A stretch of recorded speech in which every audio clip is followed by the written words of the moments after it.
Hey, somebody's got to crank the squad car. You did? Excellent.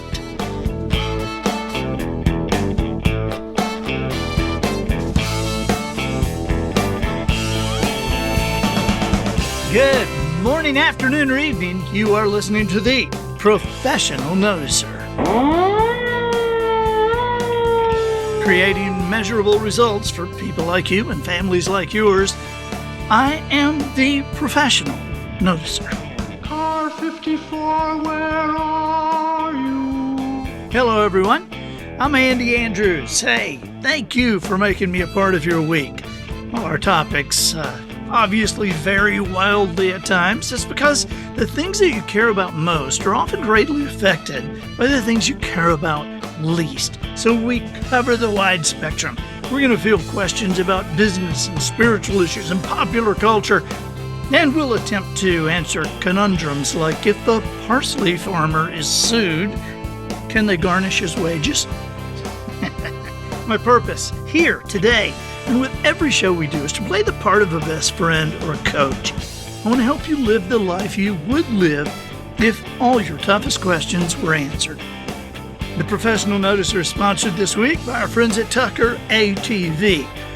You know, I was just there yesterday, Matt. Yeah, went up and got to see Shannon. Lisa was not there, which was a disappointment, but I love going in that place. I mean, the variety of power sports products that they have will just blow your mind. It's second to none. I asked Shannon, we were outside for a minute, I said, what is this building over here? They're building another building just to hold extra product, so they don't have to crowd the showroom as much as they have. Shannon was about to lay down. He said, I'm still trying to get over Christmas. But it was just amazing. I mean, they've got all the Hustler turf equipment with the zero turn mowers, you know, they've got the entire line of Echo power tools. And, of course, Tucker ATV carries every make and model of Polaris ATVs and the big Polaris side-by-sides. I have a Ranger Crew, and I just love that vehicle. But you have to see the showroom to just get a sense of this place. Tucker ATV is in a small town. It's outside a small town. It's not even in a small town. It's on Highway 43 North in Jackson, Alabama. There, you know, you're going to have to get off the interstate to get there, okay? But the place, they have taxidermy and they have antique displays, and there's a customer service porch. I just love this porch. It has swing set, comfortable chairs. You know, that swing set thing, it's like a monster porch swing, and then it has the chairs nearby, and there's freak off, huge television set. Just beautiful. They got books there. And this is just the start, but when you stop in, Shannon or Lisa Tucker, sometimes Shannon and Lisa will greet you personally. They treat customers like family, which is why folks from 14 states have done business with Tucker ATV. Visit the Tucker ATV Facebook page or visit Shannon and Lisa in person. The showroom is, as I said, Highway 43 North in Jackson, Alabama. Tucker ATV, the small town business with the national reputation. Okay, observations and answers today.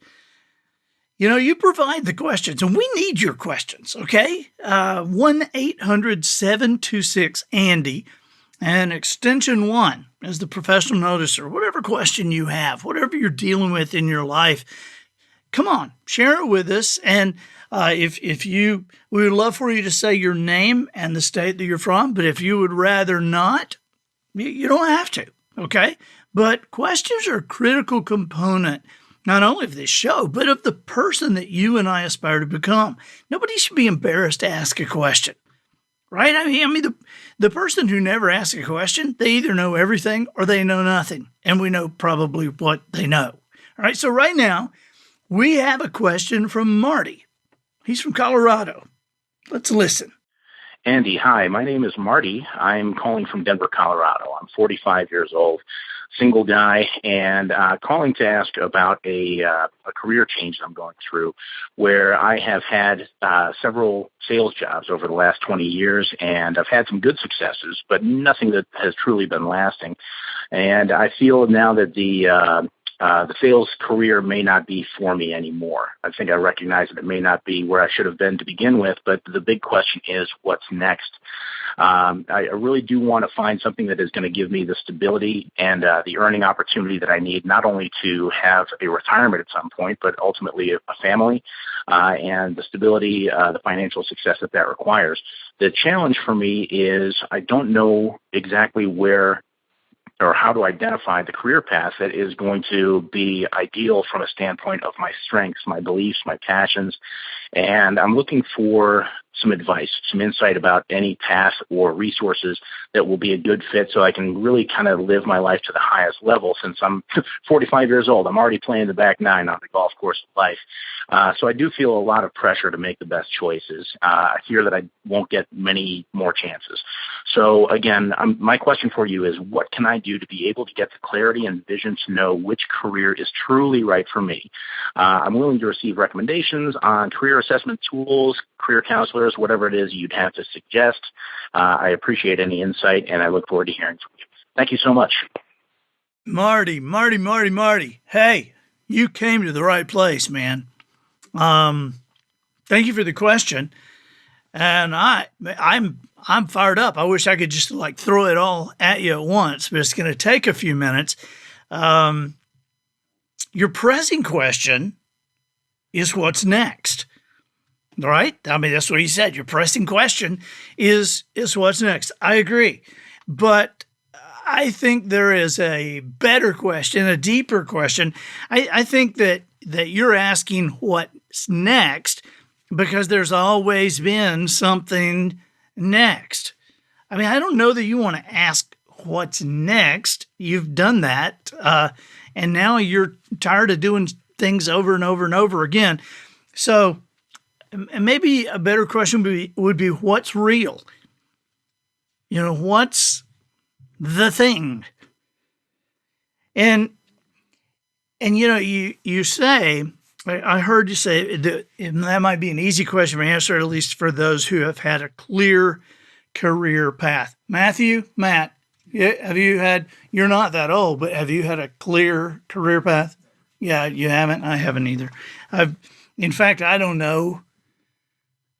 I'm not sure I know anybody who's had a clear career path except for the straight A 4.0 students, because people always take them and they are kind of forced into a career path. It's like, well, you know, you got to be a doctor. I mean, not many people have the opportunity to go into medicine. And you know, this poor kid, he may want to be an auto mechanic. I mean, cars may be his passion, but this poor kid made a 4.0. This kid never made a B all through college, which is a coincidence because I never made a B all the way through college. But, you know, that career path is kind of set and clear. But Marty, I don't know any people like us whose career path is clear. So I don't think you need to worry about that. I had somebody tell me the other day, I was talking to them, and they said, well, you know, this is just not what I expected. I just said, what is not? And they said, no, my life. And I'm like, really? Do you think there are people who live lives that they expected? I don't know that there are people like that. Yeah, I'm 64 years old, and so far, this is exactly what I expected. I don't see it. You know, you say, Marty, that sales may not be the gig for you that will allow you success. I'm just going to tell you, I disagree. I disagree right off the bat. I'm going to tell you why in a few minutes. One of the reasons I disagree is because to do something in sales, you got to have some confidence, and you have confidence. Now, I don't know why you haven't taken advantage of a lot of that confidence, but you have confidence. You know how I know you have confidence, Marty? Is because you actually said the words, I'm a good-looking fella with charm and a liberal arts education. I mean, I feel like I have some confidence, but I have never in my life said, yeah, I'm a pretty good-looking fella. I always kind of look at myself in the mirror and I think, I'm glad my sister kind of got the looks.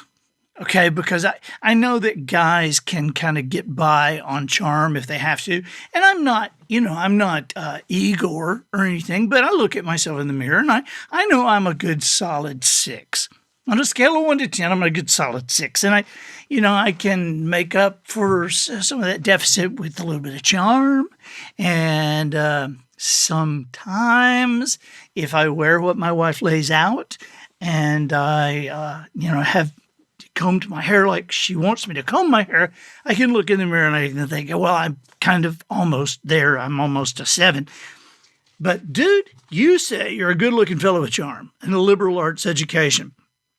And you strongly believe that part of the reason you have not been able to attract the right woman, settle down, and start a family is because you haven't been able to advance up the hierarchy of needs? Marty, put down the Maslow stuff. Just put it down. Okay. I wonder if the reason you haven't been able to attract the right woman is because you're talking to her about Maslow's hierarchy of needs. Now I'm just being kind of a smart aleck there. Okay. But buddy, it's a lot more simpler. I mean, I know what you're talking about Maslow's hierarchy of needs, and man, we could do days of seminars on them. And I know that there's one guy who does, okay?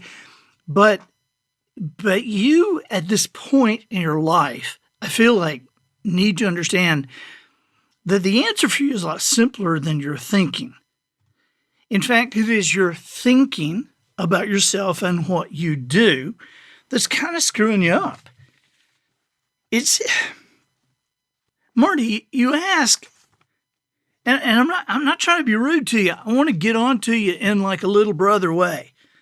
I have close friends that they have permission to like beat me up a little bit, and I have permission to kind of beat them up a little bit. So let me, with your permission, Marty, I'm going to beat you up a little bit here because I think your thinking is way out of whack about yourself.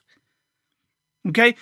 Marty, you ask, how can you discover where and how your strengths and beliefs and passions can be valuable? I mean, come on, man. Just look around.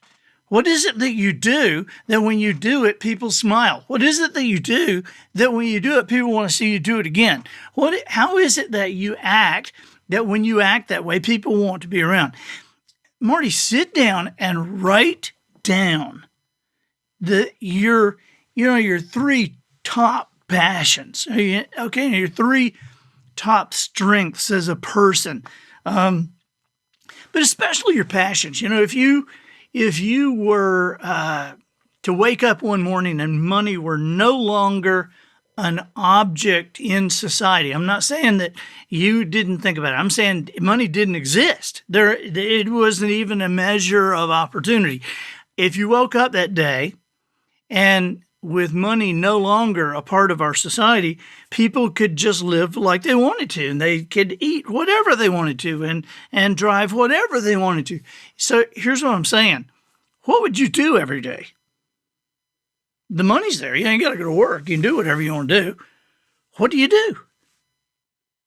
What is it that captures your imagination, that captures your attention, that holds you spellbound, that you find yourself looking up and 3 hours have passed? I mean, what is it that you really like to do? What is it that you would do if money were no object, you could just do it all day long?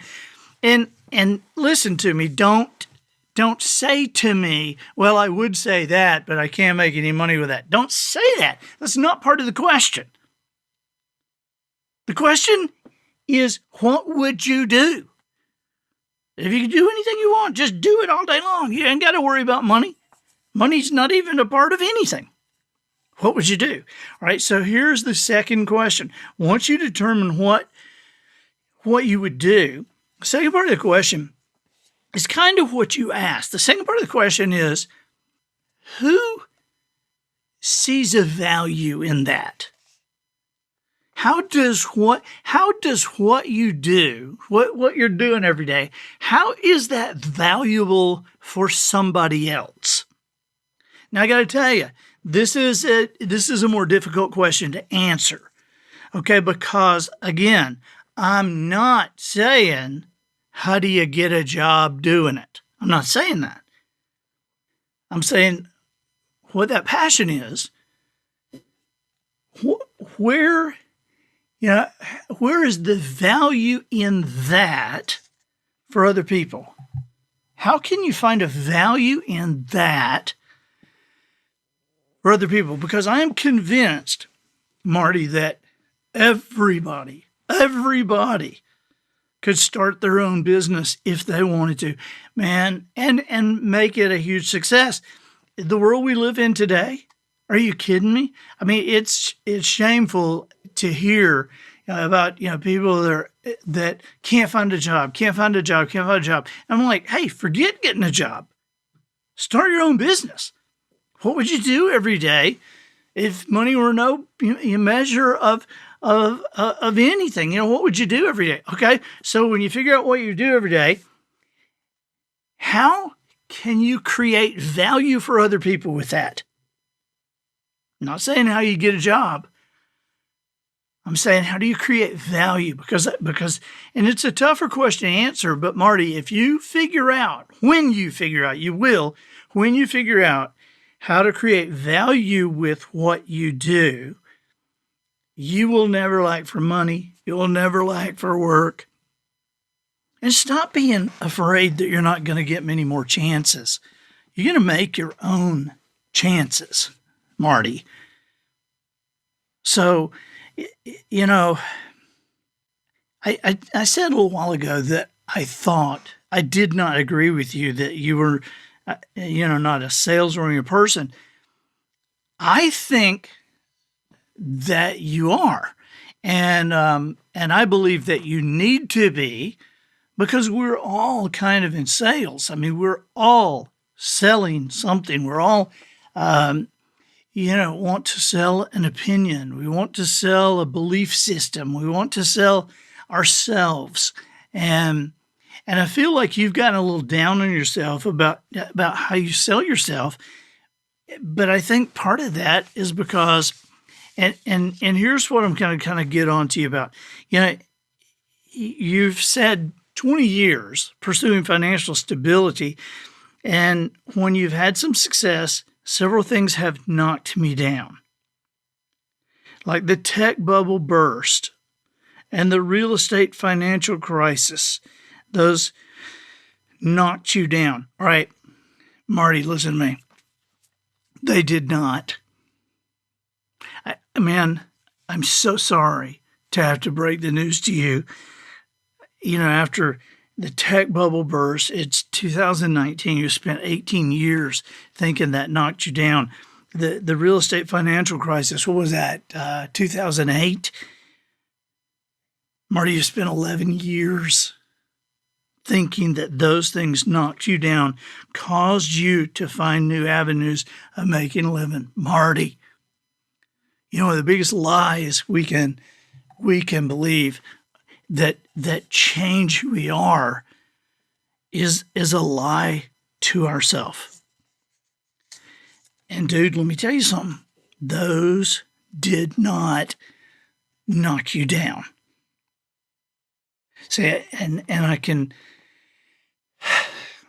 you may have been discouraged. You may have listened to the wrong person, but they did not knock you down. You knocked yourself down. You removed yourself from this situation. I can promise you, I could introduce you to tons of people who made a lot of money in the tech industry almost immediately after that meltdown in 2001. I could certainly introduce you to a jillion people who made a lot of money in real estate during and after the real estate crisis of 2008. See, here's what I want you to understand, Marty, because according to your thinking here,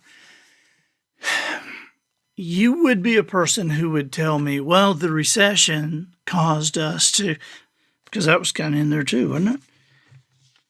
I mean, you would be that kind of person to tell me, well, a recession, but I want to say to you that you have to think beyond what everybody else is thinking.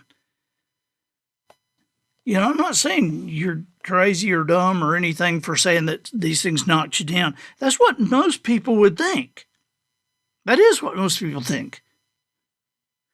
But Marty, you ask, right at the end of what you said you want to receive recommendations on career assessment tools, career counselors, whatever I have to suggest. Let me tell you something, dude, you don't need any of them. I'll save you a lot of money there real quickly, okay? Me to you. I'm your career counselor. I am your career assessment tool.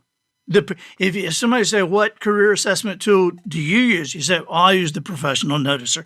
If somebody says, did you take career counseling? Yes, I used the professional noticer. Let them think you paid a jig in dollars. Okay, but dude, you do not need to spend the money because I am telling you the truth here. You fear you won't get many more chances? Oh, yes, you will.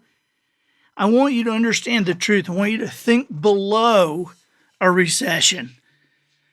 See, a recession to most people, it's bad news because the economy's down people react to that.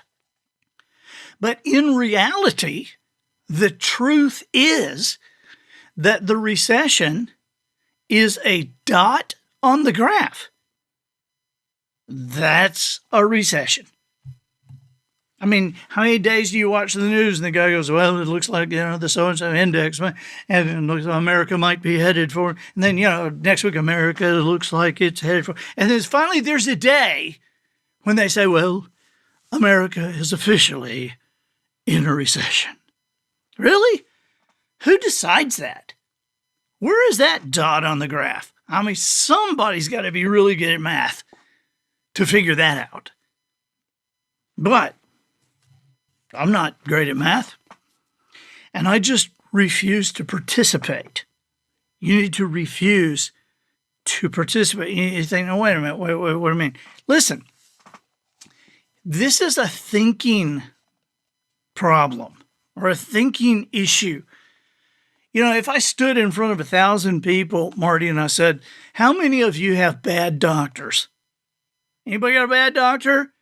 Anybody in here have a doctor? The doctor that you chose for your family that you go to over and over again, your doctor is definitely below average in his practice of medicine or in her knowledge of medicine. Your doctor, the one you chose, is definitely below average. Anybody? Anybody? Hands? Anybody? I've actually done this, and nobody ever raises their hand. Now, of course, that's impossible. Right? If we took all the doctors in America and lined them end to end, just statistics tells us that 50% of those doctors are below average. There's a lot of people who have a below average doctor. Because the median is a dot on the graph. So the recession, it's a dot on the graph. And during a recession, there are people who will not do well. But there's also going to be people who are going to do well. There are some people that they're going to go under. I mean, they're going to lose their house. But there are other people who will make more money than they ever thought they'd ever make in their life. I watched Hurricane Ivan years ago come through, and people said, oh my gosh, what a horrible thing. This is just horrible. This is horrible for everybody, every single entity. And I remember thinking, Well, it ain't that horrible for Home Depot. If you had Home Depot stock, you'd be doing pretty good right now.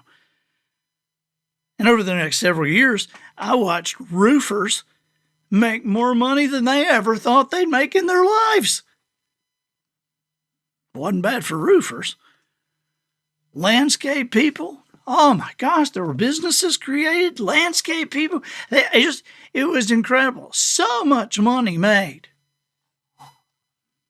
I mean, there were people that show up in town with a chainsaw and leave a week later with $3,000 or $4,000. Wasn't horrible for them.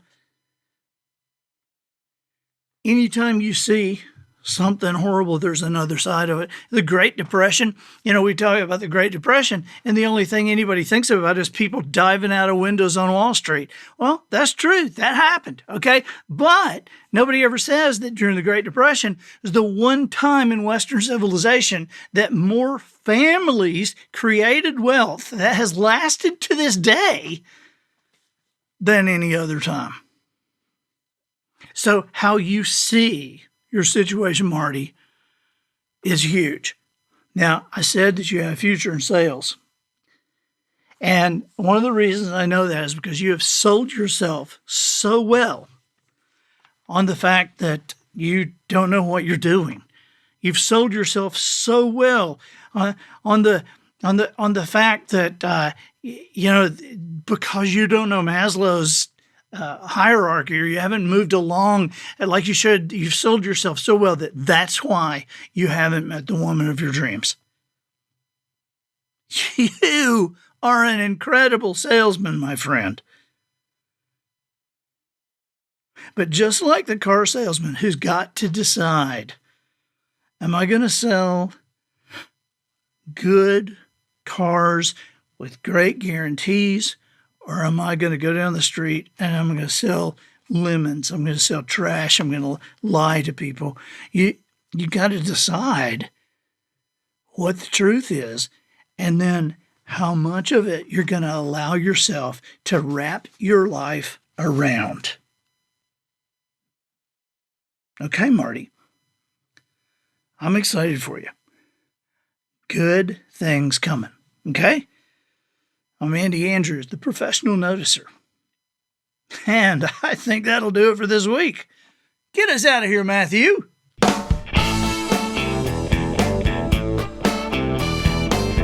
So, ladies and gentlemen, and to the boys and girls who aspire to become, ladies and gentlemen, we have reached the end of another episode of the Professional Noticer.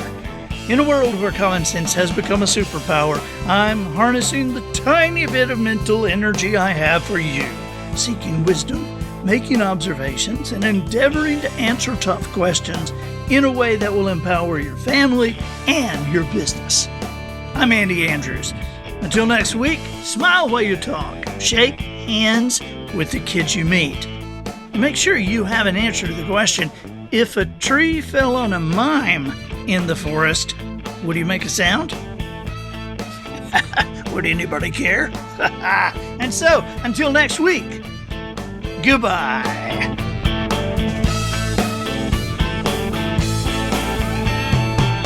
This episode of The Professional Noticer was produced by Matt Limpert. The Noticer theme written and performed by Sugarcane Jane. Hidden camera feed provided by Twinkle and Smoke of Beverly Hills.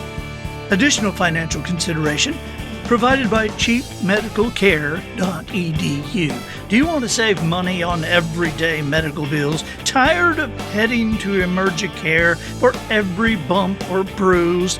Let our staff of grandmothers at cheapmedicalcare.edu teach you how to deal with the challenges of the everyday life of your family. Each grandmother is older than 80 and board certified in cheap medical care. You burned your hand on the stove? Dr. Edna says, put some butter on it. Cut your arm? Dr. Agnes recommends washing it with lye soap and smearing axle grease in the cut. It won't stop bleeding? Here, she'll say, wrap this twine around your arm and tie it really tight. Sprained your ankle? Put some ice on it, Dr. Martha says, and get back to work. Dang it, She adds as an encouragement, "My daddy got his whole leg shot off in Korea, and he never whined like you." Go online now. Prices are lower than they've ever been, and the doctors are ready to help. That's cheapmedicalcare.edu.